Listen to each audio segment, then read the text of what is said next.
Assalamualaikum, salam sejahtera, selamat pagi. Masih pagi, 20 minit lagi tengah hari. Apa khabar semua? Tuan-tuan di luar sana. Saya Alhamdulillah sihat. Harap tuan-tuan juga sihat ya.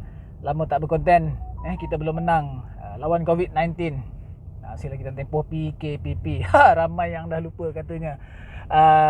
Tempoh Perintah Kawalan Pergerakan Pemulihan sehingga 31 Ogos. Kita tengok nanti sambung ke tak sambung. Kalau tanya saya agak akan sambung lah.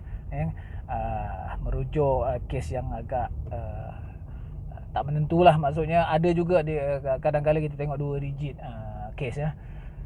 Okey, bukan nak cerita pasal COVID sebab dah lama tak berkonten, sibuk sangat saya, banyak hal yang perlu diuruskan, perlu difikirkan. Jadi hari ni nak ke satu destinasi, sambil-sambil dalam kereta ni saya cuba berkonten sambil-sambil fokus kepada jalan raya. Heavy jalan raya hari ni. Ada Jumaat. Okey, tuan-tuan dan perempuan, para follower saya, orang yang sudi menonton video saya, hari ni ada cerita agak menarik juga, yang mana saya dihubungi oleh seorang wartawan China Press, okey, untuk cover katanya isu-isu warga asing yang menjalankan perniagaan dalam kawasan perbandaran. Okey, jadi saya share lah dengan beliau satu kes di Jalan Teratai 1/2A, iaitu peniaga warga asing, 2 warga Myanmar dan 1 warga Pakistan. Jangan main. Warga asing Myanmar, Pakistan datang ke Malaysia, datang ke negara kita berniaga, babe. Bukan murah. Sewa kedai tu premis sewa premis itu RM2,500 hingga RM3,000 sebulan. Dia boleh sewa dan sanggup keluarkan modal. Dan saya tak tahulah siapa di belakang mereka, tapi hakikatnya mereka boleh buka perniagaan. Berani buka perniagaan. Tengok. Ya, warga asing tau. Okey, cerita dia pada Mei tahun ini, MPAJ datang untuk periksa dan sepatutnya sita kedai tu. Mei tahun inilah, ya. Dalam tempoh PKPD macam tu lah, ya. Datang. Tapi dia ada lesen. Dia ada lesen. Dia ada lesen perniagaan. Jangan main-main. Tapi Alibaba lah. Tahu tak Alibaba? Alibaba ni pakai lesen warga tempatan. Okey, warga tempatan, tak tahulah owner kedai ke ataupun satu warga negara yang lain ke. Dia mohon lesen ke MPAJ, tapi digunakan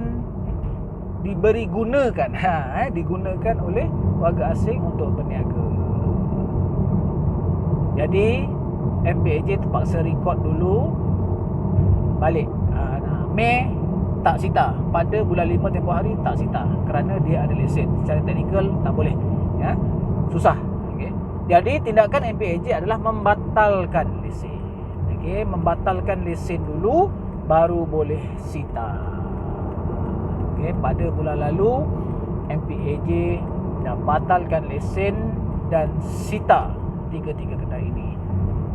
Ya.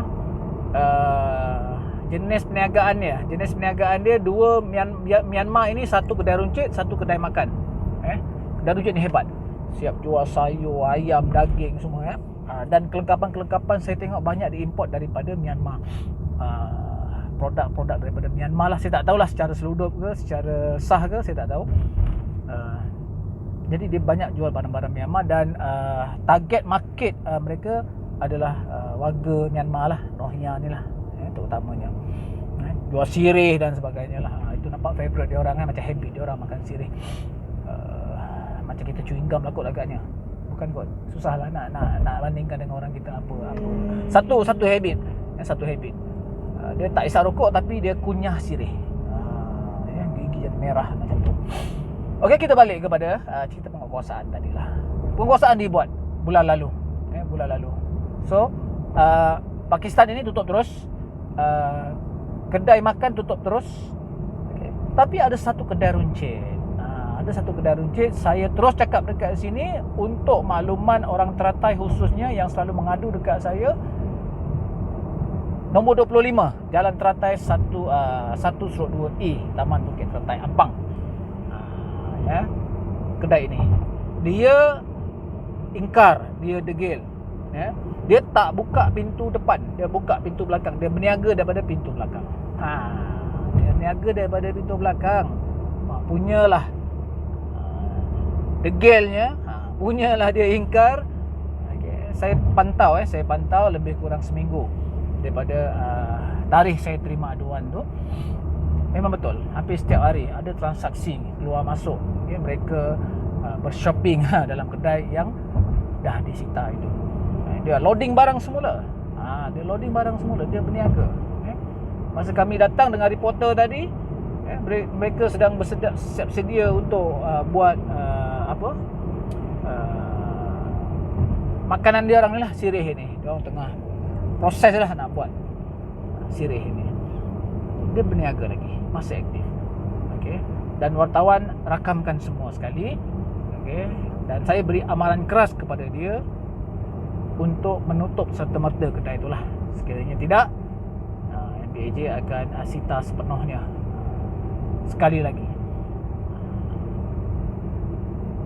Itulah cerita menarik hari ini. Tak menarik sangat pun sebab saya tak buat live. Saya rasa ada kaitan dengan undang-undang. Saya tak boleh nak buat live. Nanti saya kena kecam. Cuma saya sharekan cerita lah.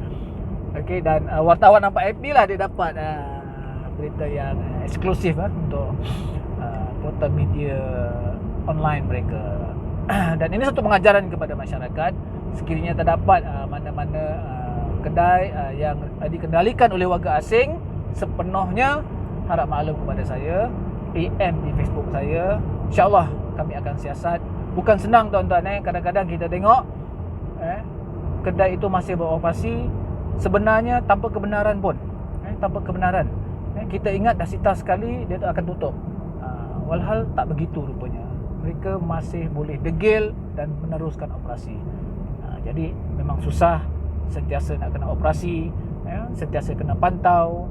Jadi saya harap masyarakat dapat bantu saya, bantu kami pihak berkuasa tempatan untuk kita sama-sama membenteras aktiviti perniagaan, terutamanya penjaja warga asing ini.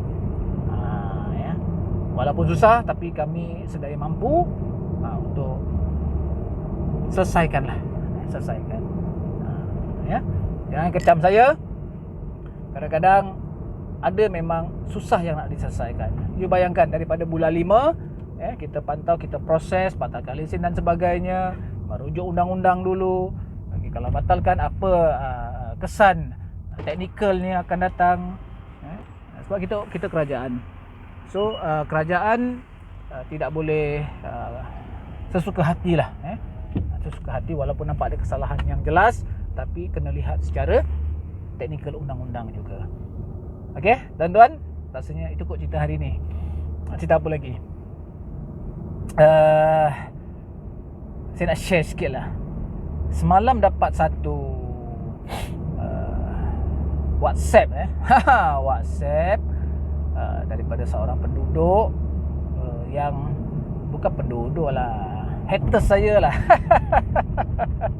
Hater saya. Dia benci sangat dengan saya. Saya pun tak tahu kenapa. Perkataannya tu memang yalah, sangat kasar lah kepada saya. Yang mana saya ni dituduh munafik lah, menjadi baruah bangsa Melayu lah. Okay, mengijak-ijak bangsa sendirilah kerana saya di AP. Ini pada saya lucu lah. Mulanya saya tak nak layan juga tapi saya cuma manusia. Terasa juga dekat hati apabila dia kata saya menginjak-injak bangsa saya sendiri.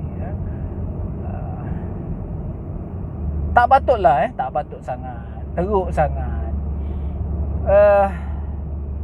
Saya ini cuba menjalankan tanggungjawab sebaik yang mungkin.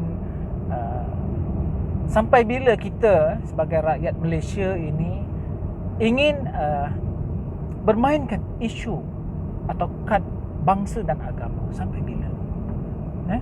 Sampai bila?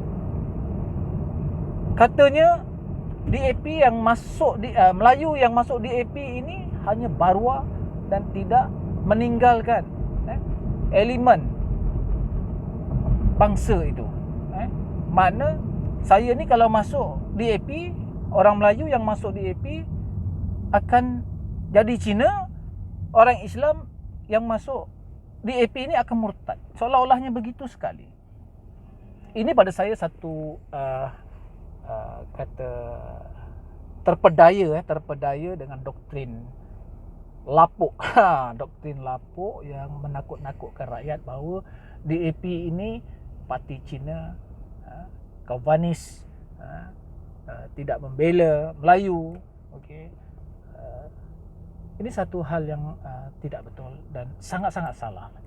Saya 10 tahun, lebih 10 tahun di dalam DAP, saya dapat lihat sikap profesional, sikap rajin, prihatin ini. Tak ada mengira bangsa sebenarnya.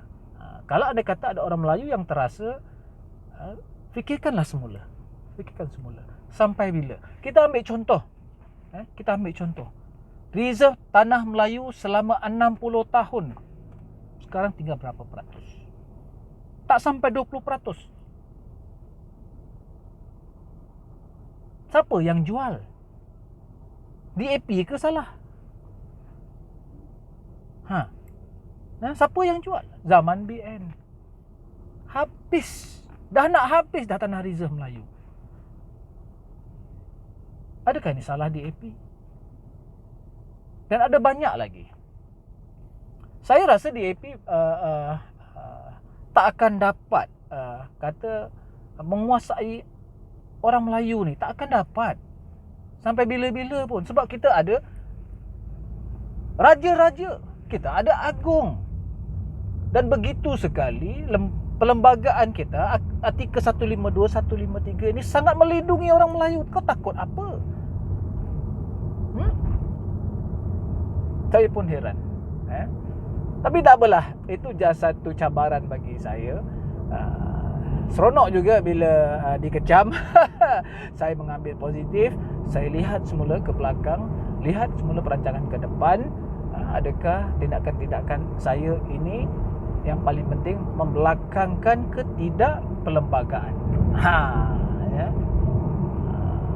Itu yang lebih penting pada saya. Baik, 12 minit dah. Tak tahulah saya bebel apa. Just luahan perasaan aja mungkin untuk konten saya hari ini 28 hari bulan Ogos, hari Jumaat. Semoga perkongsian saya ini bermanfaat dan sekiranya dapat menyambung kebaikan. Sokonglah saya, like, share, komen dan subscribe channel YouTube saya Muhammad Samad. Berjumpa lagi di lain siaran. Selamat maju jaya, sehat-sehat sentiasa. Barakallah, wallahu alam. Bye bye.